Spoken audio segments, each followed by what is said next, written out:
Saludos y bendiciones. En el devocional de hoy vamos a estar hablando de uno de los textos que pueden ser más claramente mal interpretados y muchos con muy buena intención pueden tomar con ello una falsa idea, se pueden llevar una falsa idea de lo que es la salvación y las promesas de Dios al respecto. El texto en concreto es: cree en el Señor Jesús y serás salvo, tú y toda tu casa. Hechos 16:31. Este será salvo tú y toda tu casa puede tomarse como una promesa de Dios, y si es así, entonces se le debe dar una explicación a muchos cristianos. Muchos de nuestros hermanas y hermanos en la fe han estado orando toda su vida por la conversión de un familiar, y sin embargo puede ser que esta nunca hubiera llegado. Entonces, ¿qué ha pasado? Pues primero que vamos a ver es cuál es el contexto del pasaje. Lo dicho por Pablo aquí en Hechos 16:31 acontece en medio de su encarcelamiento junto a Silas.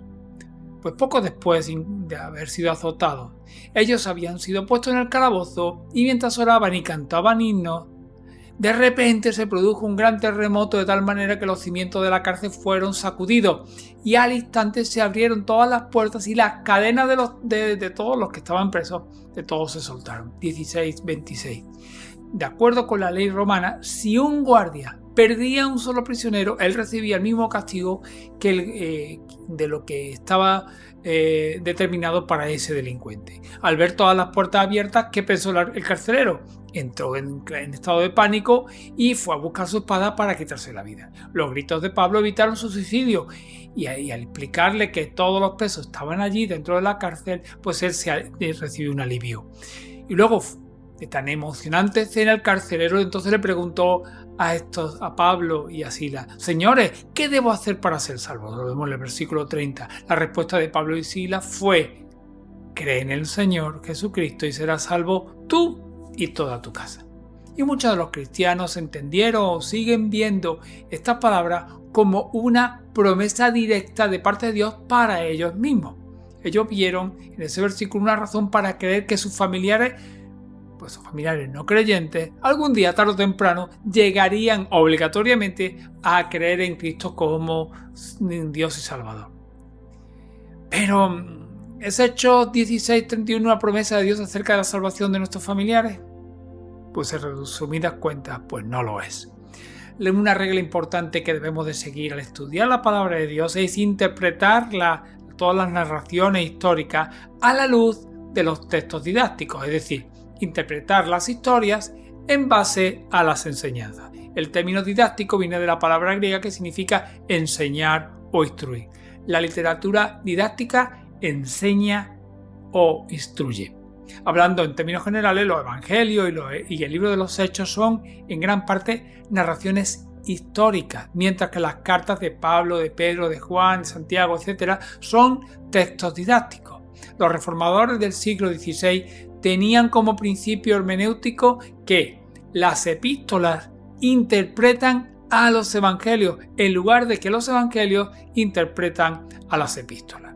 Y no podemos sacar nunca una teología de narraciones históricas, y mucho menos ignorando la enseñanza que con claridad tenemos que leer en los pasajes didácticos. El escritor español José María Martínez explica de manera contundente que la atribución de carácter normativo a un hecho determinado debe basarse en otros textos del Nuevo Testamento que la justifiquen. Sin el debido apoyo del resto del Nuevo Testamento, no debe generalizarse ninguna experiencia personal o práctica eclesiástica y propugnar su repetición como si fuese exigible a todo cristiano o a toda iglesia local.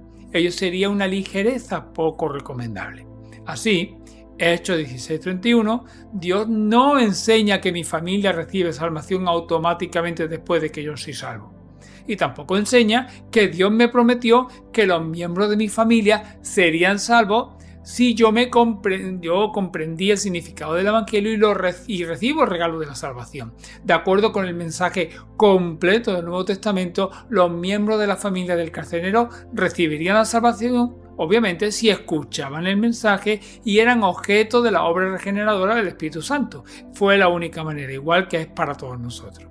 Como enseña el capítulo 10 de este mismo texto, de Hechos, para que ellos recibieran en Cristo, lo recibieran como Salvador, el Evangelio tenía que llegar a sus oídos, y así lo dice por ejemplo Romanos 10, 13 al 17, y el Espíritu Santo tenía que hacer su obra de salvación, Juan 3, 1 al 8. Esto mismo sucedió por los versículos siguientes, como narran, cómo escucharon la palabra, creyeron y encima fueron bautizados con gozo, versículos del 32 al 34 del capítulo 16 de Hechos.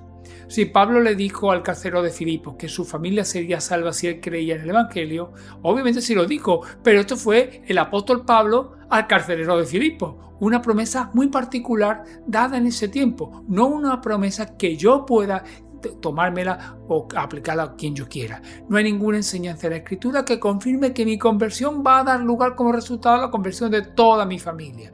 Es una hermosa historia, pero no una enseñanza eterna.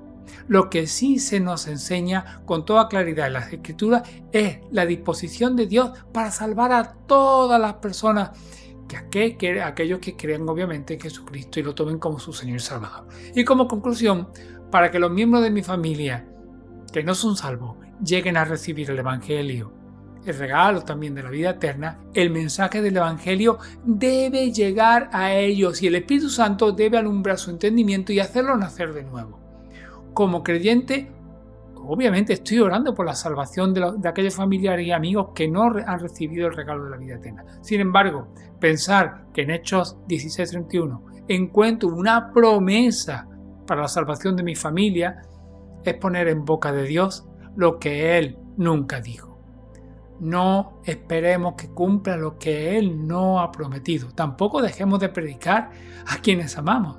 Esa debe ser siempre nuestra intención.